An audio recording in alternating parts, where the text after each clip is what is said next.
मित्रांनो, Bharat mobility expo मध्ये Hyundai कंपनीने त्यांची स्टारिया ही जी एमपीव्ही सेगमेंटची गाडी आहे ना, ही ते शोकेस केलेली आहे। एक प्रीमियम एमपीव्ही सेगमेंटची गाडी आहे।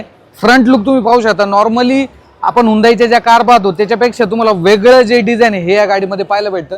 त्याचसोबत साइड प्रोफाइल जर पाहिलं ना, तर ऑलमोस्ट गाडीची जी लेंथ आहे 5 मीटरपेक्षा सुद्धा जास्त जी लेंथ आहे ही मिळून जाते। इथे हा जो सेकंड डोअर आहे हा देखील तुम्ही अशा पद्धतीने इलेक्ट्रिकली जो आहे तो ओपन करू शकता। आतमध्ये आपण जर गेलो तर इथे तुम्हाला जे सीटिंग कॅपॅसिटी कॅप्टन सीट तुम्हाला सेकंड रो मध्ये मिळून जातात। इथे थर्ड रो मध्ये जर पाहिलं तर 3 ज्या व्यक्ती आहेत त्या नक्कीच बसू शकतात। जर फ्रंट तुम्ही लुक पाहिला गाडीचा तर असा काय जो लुक आहे हा तुम्हाला पाहायला भेटतो। वरती सनरूफ देण्यात आलेला आहे।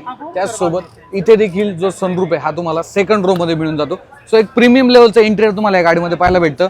ओव्हरऑल जर भारतामध्ये ही गाडी लॉन्च झाली तर पेट्रोल हायब्रिड इंजिन सोबत येते। अराउंड या गाडीची किंमत आहे ना 50 ते 60 लाखाच्या दरम्यान येते असू शकते। तर काय वाटतं तुम्हाला हुंदाई स्टारिया बद्दल कमेंट मध्ये सांगायला विसरू नका। धन्यवाद।